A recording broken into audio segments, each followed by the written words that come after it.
안녕하세요. HD현대오일뱅크 임직원 여러분. 저는 HD현대오일뱅크의 국제금융팀 조민지입니다. 오늘은 재활 전문가 이슬기 대표님을 모시고 일상생활 속에서 쉽게 따라할 수 있는 운동법에 대해 알아볼 텐데요. 대표님 자기소개 부탁드립니다. 네, 안녕하세요. HD현대오일뱅크 임직원 여러분, 그리고 현대오일장 구독자 여러분, 재활 전문가 이슬기입니다. 저는 지금 현재 My Favorite 필라테스랑 My Favorite 리커버리 대표를 맡고 있고요. 원래는 2018년도 정도에 제가 선수 트레이닝 센터를 먼저 운영하였고, 일반인한테도 이런 시스템이 필요할 것 같아서 이런 필라테스와 재활센터를 접목한 일반인 센터를 오픈하게 되었습니다.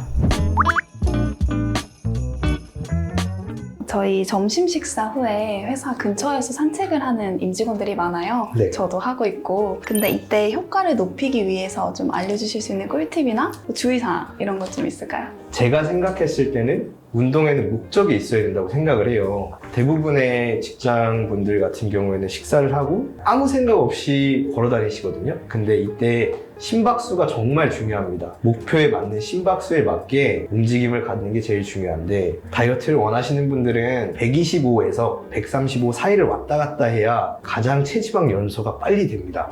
그래서 40분 이상 해주셔야 되고요. 지금 아프시거나 통증이 있으신 분들이 있을 거예요. 원래 재활의 기초는 무조건 유산소입니다. 심박수를 80에서 90 사이로 왔다 갔다 하면서 걸어드리는 걸 추천드릴게요. 네, 그 다음은 그러면 그 심폐 강화 운동을 위해서 걷기보다 좀 고강도 운동을 좀 원하시는 분들이 있는데, 네. 그때 저희 계단을 많이 오르거든요. 네네. 그때도 마찬가지로 주의할 점이나 꿀팁 공유해 주세요. 일반적으로 계단을 오를 때는요, 근육이 이렇게 있다면 이 상태로 가는 거고요. 내려올 때는요, 이거보다 좀 더 길게 내려옵니다. 근수축에는 세 가지가 있는데, 등척성 수축, 신장성 수축, 단축성 수축이라는 게 있어요. 근데 계단을 오를 때는 저희가 단축성 수축을 하는 거고, 계단을 내려갈 땐 신장성 수축을 하는 거예요. 근력이 부족하신 분들은 내려올 때 수축을 많이 하시는 게 좋은데, 무릎 관절이 안 좋은 분들은 이 동작은 추천드리지 않습니다. 그냥 계단에 가만히 올려다 놓고 멈추시는 걸 추천드려요. 왜냐면 이게 등척성 수축인데, 재활의 기본은 유산소와 등척성 수축입니다. 직장인들의 고질병인 거북목, 허리 디스크 이런 것들이 많이 있는데, 이거를 예방할 수 있는 방법이나 또는 이미 진행이 됐다면 네. 이거를 조금 완화시킬 수 있는 방법이 있을까요? 허리 디스크가 어떠한 방식으로 진행되는지에 대해서도 되게 중요할 것 같아요. 허리 디스크는요, 저희가 흔히 얘기하는 좌골신경통이라는 게 있어요. 엉덩이부터 허벅지 뒤쪽 그리고 종아리까지 내려오는 저림 증상이 나타나거든요. 그걸 예방하려면 우리가 엉덩이 근육, 대부분 허벅지 근육만 강화하시려고 하시는데, 엉덩이 근육을 강화해야 우리 몸의 체간이 똑바로 쓰고 그때 허리 디스크에도 엄청난 효과를 발휘하기 때문에 저는 일단 엉덩이 근육을 강화시키는 걸 추천드리고요. 내가 허리 디스크가 있다면 앉아있는 것보다 걷는 걸 무조건 추천드리고, 앉아서 컴퓨터를 하거나 작업을 하는 것보다는 서서 하는 걸 좀 더 추천드릴게요.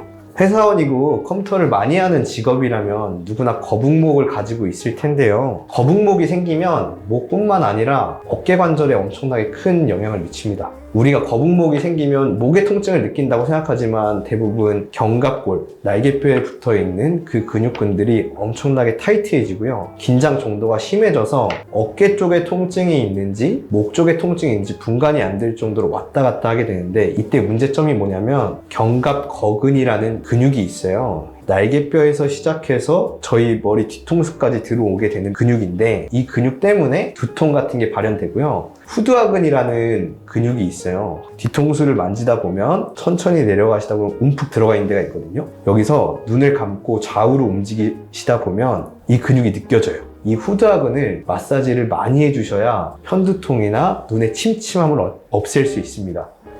일상 속에서 또 바른 자세 유지가 가장 중요하다고 알고 있는데요. 네. 근데 수면할 때 네. 바른 자세가 따로 있어요? 사실 수면도 정말 중요한데요. 보편적으로 허리 디스크가 없거나 나는 아무런 문제가 없다고 한다면 우리가 해부학 자세라고 하거든요. 전문가들은 천장 보고 이렇게 손바닥을 하늘로 향하고 주무시는 걸 추천드리지만, 허리 디스크가 있거나 소화기관이 안 좋으신 분들은 옆을 보고 주무셔야 돼요. 아이들이 어떻게 자죠? 새우장? 새우잠자죠. 네. 그 자세가 정말 좋아요. 그 자세로 자는 걸 추천드리고, 여기서 한 가지 더 말씀드리고 싶은 건 베개의 위치와 베개의 높낮이를 본인의 몸에 맞게 무조건 선택을 하셔야 됩니다. 이 브랜드가 좋다라고 해서 그 브랜드 사지 마시고요. 본인한테 맞는 걸 추천드릴게요. 베개가 있다고 가정을 할게요. 베개가 있으면 이 사이에 쿠션을 넣으셔야 돼요. 여기서 쿠션을 또 하나 안 넣으셔야 됩니다. 이 상태가 유지가 되셔야 돼요. 베개가 여기에 껴져 있어야 됩니다. 자녀를 둔 임직원들이 있는데 네. 자녀들의 이제 성장에 도움이 자세가 또 있을까요? 성장 운동이라고 하는 건요, 키성장 운동이 있고 뇌가 성장할 수 있는 운동이 있어요. 뇌를 발달시킬 수 있는 운동들은 되게 많거든요. 어린 아이들도 학습 능력이 너무나도 좋아서 손, 발을 같이 쓸 수 있는 운동을 시켜야 되고요. 그때 한 가지 더 드리자면 동체를 많이 움직일 수 있는 그런 운동을 추천드리는데, 탁구, 축구, 배드민턴, 농구 이런 운동을 시켜야 되고요. 이런 운동을 시키면 뇌가 많이 활성화되면서 운동 신경 능력 자체가 발달돼요. 청소년기 때는 사실 키에 대해서 정말 고민이 많으실 텐데, 아직까지는 우리나라나 모든 어떤 나라에서도 이게 정답이다 라고 하는 운동은 없고요. 우리가 흔히 얘기하는 근력 운동에 대해서도 중학생 때까지는 시키지 않는 걸 저는 권장을 드려요. 고등학교 때 넘어가서 남성 호르몬이 좀 많이 높아졌을 때 웨이트 트레이닝을 하는 경우에는 근력이 많이 붙으면서 그때부터 골격이 넓어지기 시작하거든요. 그때 해주시는 걸 추천드리고, 저는 만약에 학부모님이라고 하신다면 아이들한테 공놀이 운동하는 걸 정말 많이 추천드리고, 이때 제대로 된 선생님을 만나서 하나하나 배우는 걸 추천드리고요. 아시는 부모님들은 지금 진행을 하고 계시고요. 만약에 여기 임직원분들께서 모르신다면 저는 이걸 추천드릴게요. 집에서나 사무실에서 손쉽게 따라할 수 있는 운동이나 스트레칭 이런 것들 있으면 좀 알려주세요. 지금 몇 가지 동작만 제가 살짝 보여드릴 텐데, 대부분 스트레칭 할 때 잡아놓고 이것만 이렇게 내리시거든요. 절대 이러시면 안 돼요. 만약에 의자가 있으시면 이 의자에 손을 이렇게 받치셔야 되고요. 여기서 45도 각도로 이렇게 내리셔야 됩니다. 스트레칭이 늘린다고 생각하시면 안 되고요. 내가 그쪽 방향으로 힘을 준다고 생각하셔야 돼요. 일반적으로 집에서 스쿼트 동작도 정말 많이 하는데, 스쿼트 잘못하면 이 앞쪽 부분에 통증을 느끼시는 분들이 간혹가다 있어요. 그때 가장 중요한 포인트는 내 엄지발가락과 무릎이 동일선상에 있으면 됩니다. 이거를 좀 체크를 해주셨으면 좋겠습니다. 앞에 보고 한번 해볼까요? 한번 해볼까요? 이렇게 했었거든요. 여기 보세요. 무릎은 나와도 돼요. 하지만 지금 제가 아까 말씀드린 두 번째 발가락이랑 무릎이랑 일자여야 되거든요. 네. 이게 왜 회전돼야 됩니다. 정말 간단하게 생각하시려면요, 빙상 종목에서 쇼트트랙 선수들 엉덩이가 엄청 좋은 이유가 뒤로 이렇게 아예 빠져 있어요. 발가락이 지면에 이렇게 누르고 있거든요. 이 상태가 유지가 돼야 됩니다. 이 상태에서 끝까지 올라와야 돼요. 이렇게. 네, 발가락 누르셔야 돼요. 네. 네, 올라가요? 네, 지금 셋, 오이, 이렇게 하셔야 돼요. 힘들어요. 힘드시죠?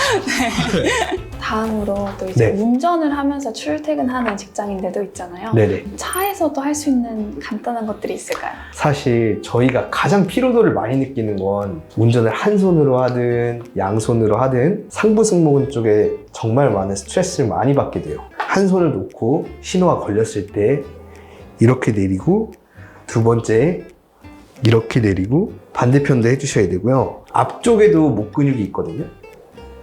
이렇게 올리는데, 올리는 동작이 끝이 아니라 목을 올렸을 때 목은 내려오고 손은 미는 방향으로 해서 이렇게 하다 보면 점점점 뒤로 넘어가는 걸 느끼실 수 있을 거예요. 그러면 그때 근육이 많이 이완됩니다. 그러면 이제 마지막으로 많은 걸 알려주셨는데, 네네. 그래서 저희 임직원분들에게 전하고 싶은 이야기가 있으시다면 한 말씀 해주세요. 아프시지 않게 운동하는 걸 저는 추천을 드리고, 너무 강박을 갖고 주에 3회 나가야 돼 이렇게 생각하지 마시고요. 하루를 나가더라도 그때 그걸로 만족하시면서 내 삶을 즐겁게 영위하셨으면 좋겠고, 운동을 하면 진짜 좋은 점은 도파민이라는 게 분비가 돼요. 인스타랑 유튜브 이런 걸로 하지 마시고요. 저는 운동으로 좀 즐기셨으면 좋겠습니다. 아까 대표님께서 이제 허리를 위해서는 엉덩이가 중요하다고 했는데 네, 맞아요. 그러면 엉덩이 운동을 어떻게 해야 될까요? 좀 직접 보여주실 수 네. 있으세요? 네, 제가 엉덩이 운동에 좋은 클램쉐이크라는 동작 한번 보여드리겠습니다. 혹시 집에 이런 밴드 있으시면은 무릎 위에 허벅지에 걸고 하시면 되시고요. 자, 옆으로 어깨 수직 아래 팔꿈치 오게 누워주시고 옆구리가 죽어있지 않게 살짝 당긴 상태, 척추 일자 만들어주시고요. 손가락은 세워서 바닥에 딱 터치하고 그다음에 무릎과 뒤꿈치 붙인 상태로 그대로 다리를 크게 쭉 빠르게 벌리시고 천천히 내려오시면 되세요. 이때 무릎이 붙지 않게 적당 간격으로 내려오시고 다시 크게 확 벌리고 정말 천천히 내려오시면 됩니다. 팔꿈치 딱 대주실게요. 네. 어깨 수직 아래 팔꿈치 올세게 조금만 올라오실게요. 손가락은 세워서 바닥에 터치해 주실게요. 옆구리 살짝만 끌어올리시고 가슴 정면 바라보시고 고개 앞으로 하선 일자. 네. 엉덩이 뒤로 빠지지 않게 최대한 벌려보세요. 쭉 벌렸어요. 다시 천천히 최대한 천천히 버티면서 내렸다가 다시 한 번 더 셋, 꾹. 그렇죠. 힘 들어오시나요 지금 엉덩이에? 좋아요. 이렇게 반복해 주시면 좋을 것 같아요. 네, 또 다른 동작 하나 더 보여드리겠습니다. 고관절을 접어서 스쿼트 하듯이 앉아주시고 자 그대로 발목은 그대로 두시고 무릎을 한쪽 무릎은 바깥으로 쭉 벌린 다음에 천천히 다시 돌아오시고 다시 한 번 더 크게 넓게 똑같이 엉덩이가 빠지지 않게 버티시면서 벌려주시고 최대한 천천히 돌아오시면 됩니다. 자, 엄지랑 무릎 같은 데 바라볼 수 있게 해준 상태에서 살짝만 조금만 더 앉아보실게요. 네, 좋아요. 자, 그대로 발목 가만히 두시고 자, 엉덩이 빠지지 않게 버티면서 무릎만 쭉 열어볼게요. 그렇죠, 맞아요. 한 번 더 다섯, 최대한 많이 밴드 쭉, 그렇죠. 자, 바닥에서 스트레칭 할 쪽에 다리를 앞으로 두시면 되시고요. 무릎은 살짝 접은 상태에서 뒤에 발은 가능하신 만큼만 뒤로 쭉 이렇게 멀리 뻗어주시면 됩니다. 이때 너무 무리해서 이 발을 필요하지 마시고 힘드신 분들은 이렇게 발을 접어서 해도 괜찮으세요. 손 짚어서 앞에 골반을 바닥 눌러주는 느낌으로 집에서 누르시면서 멀리 바라보시고 앞에 엉덩이 이만 느껴주시면 됩니다. 스트레칭 하실 쪽 발을 옆으로 접어서 내려놔 보실게요. 네, 오른쪽 골반을 바닥으로 눌러주는 느낌으로 지그시 살짝 누르시면서 그렇죠. 상체는 허리가 아프지 않을 만큼만 세워주시면 되세요. 네. 네, 지금까지 마이 페이볼리 필라테스 대표님과 강사님과 함께 많은 운동들을 알아보았습니다. 알려주셔서 감사합니다.